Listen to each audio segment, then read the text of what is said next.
রাতের মায়া জাল বোনা, আরব্য রজনীর কথা শোনা, বাদশা শাহরিয়ারের রাজকীয় কাহিনী, অজানা রহস্যে ভরা প্রতি রাত রঙিন। শুনে নিন সে অমর গাথা, শুনে নিন সে অমর গাথা।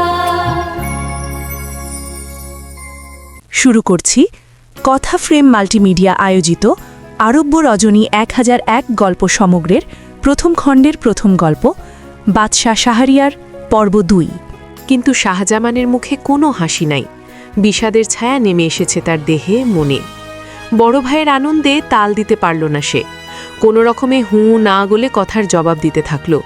তার মনে তখন সেই একই প্রশ্ন, এত প্রেম ভালোবাসা পায়ে দুলে কি করে সে পরপুরুষের সঙ্গে ব্যভিচার করতে পারল? দুনিয়ায় কি ভালোবাসা বিশ্বাসের কোনো দাম নাই? চিন্তায় চিন্তায় চোয়াল দুটো তুবড়ে ঝুলে পড়েছে। সারা দেহটা যেন বৈশাখী ঝড়ে বিধ্বস্ত এক শালগাছ। শাহজামানকে চিন্তাক্লিষ্ট দেখে শাহরিয়ার ভাবে নিজের দেশ ছেড়ে এসে ভাইবোধার স্বস্তি পাচ্ছে না। নানা চিন্তায় উদ্বিগ্ন হয়ে পড়েছে। সেদিন আর কথা না বাড়িয়ে বিশ্রাম করতে বলে চলে গেল। পরদিন সকালে আবার এলো ভাইকে দেখতে।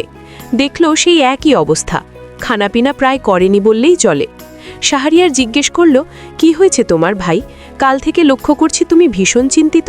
তোমার মুখে হাসি দেখিনি একবারও। কি ব্যাপার, খুলে বলো তো। শাহজামান বলল, বুকের ভেতরটা হুঁ হুঁ করে পুড়ে যাচ্ছে, কিন্তু কেন সে কথা বলতে পারবো না এখন। বেগমের সেই জঘন্য ব্যভিচারের কথা বলবেই বা কি করে? শাহরিয়ার বুঝল নেহাতি ব্যক্তিগত ব্যাপার। সে প্রসঙ্গে আর না গিয়ে বলল, চলো শিকারে যাই, দেখবে দেহমন বেশ চাঙ্গা হয়ে উঠেছে। শাহজামান বলল, তুমি একাই যাও দাদা, আমার কিছুই ভালো লাগছে না। শিকারে গেলেও ভালো লাগবে না, বরং তোমার আনন্দ মাটি করে দেব।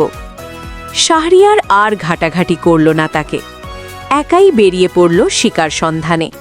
সঙ্গে গেল লটবহর, লোক লস্কর। এলাহি ব্যাপার। প্রাসাদের যে ঘরে শাহজামানকে থাকতে দেওয়া হয়েছিল সেই ঘরের জানালা দিয়ে ওপাশের বাগিচা দেখা যায়। নানা ফুলের গাছে ভরা, মাঝখানে শান বাঁধানো বিরাট এক চৌবাচ্চা। তার মাঝখানে এক জলের ফোয়ারা অবিরাম ধারা বর্ষণ করে চলেছে। বড় সুন্দর, বড় মনোরম। হঠাৎ প্রাসাদের পিছনের দরজা খুলে গেল, আর সঙ্গে সঙ্গে কিলবিল করে বেরিয়ে এলো 20টা কৃতদাসী আর 20টা কৃতদাস। আর তাদের সঙ্গে এসে যোগ দিল স্বয়ং বেগম সাহেবা। সবাই জোড়ায় জোড়ায় গিয়ে বসল বাগিচার নানা জায়গায়। হঠাৎ চিৎকারে ডেকে উঠল বেগম, মাসুদ, ও মাসুদ! একটা দৈত্যের মতো নিগ্র ছুটে গেল বেগমের দিকে। এসেই আচমকা কোলে উঠিয়ে নিল বেগমের দেহটা। এইভাবে চলতে থাকে আনন্দ উল্লাসী সারা রাত ধরে। বেগমের ইঙ্গিতে তার দাস দাসীরাও একই রঙে মেতে উঠলেন। বাদশা শাহরিয়ারের পরের পর্ব শোনার জন্য ভিডিওতে লাইক, কমেন্ট, শেয়ার করুন আর চ্যানেলটি সাবস্ক্রাইব করে রাখুন।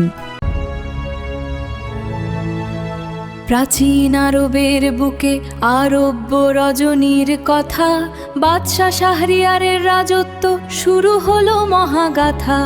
মহাজ্ঞানী তিনি, সিংহাসনে তার সুবিচার করে প্রতিষ্ঠা, কিন্তু এক আঘাতে নেমে এলো গভীর এক নিরাশা। নারী জাতির উপর হারালেন বিশ্বাস, নিলেন কঠিন শপথ। প্রতিদিন নতুন বিবাহ আর ভোরে মৃত্যুদণ্ড, এই তার পথ।